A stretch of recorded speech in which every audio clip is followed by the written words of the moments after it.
Well, we have quite a bit to talk about weather-wise this evening, but we'll go ahead and start with a live look at several regions across the area where we are seeing that beautiful sunset in Poplar Bluff, and the sun looks like it is already completely set in Mount Vernon and in Perryville right now. We're tracking increased rain chances as we go throughout the evening and into the overnight hours, and I'm really expecting tomorrow to be a washout, especially as those showers and rain chances increase. And behind a cold front that's going to be working its way through our region, we are tracking cool weather, and it's going to be pretty close to average on some days and pretty well below average on others. Right now, that low pressure system is back towards Oklahoma and Kansas, and that is what is going to be driving up our shower chances as we go throughout the afternoon and evening and into the day on Monday. Right now, we are seeing a few isolated showers in Piedmont, Missouri, and then into portions of Poplar Bluff, but these are very light in nature and also pretty isolated. Those are going to continue to track off towards the east, and I am expecting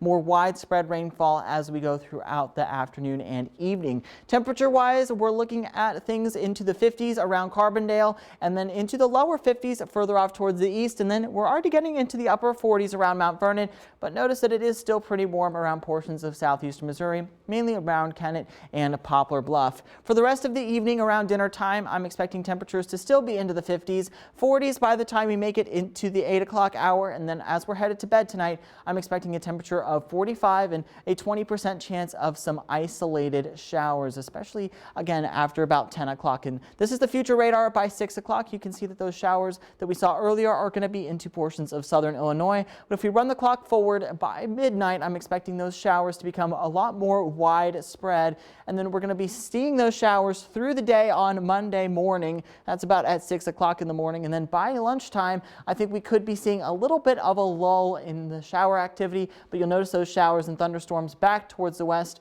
They're going to start to work their way through the region, and then by 7 o'clock, I think a lot of us are going to be experiencing some widespread rainfall and a few embedded showers and thunderstorms. But notice as that warm front starts to lift towards the north, we could see temperatures get a little bit warmer later in the day on Monday behind or out ahead of that cold front. And then by about 4 o'clock on Tuesday, I'm expecting us to be done with the shower activity.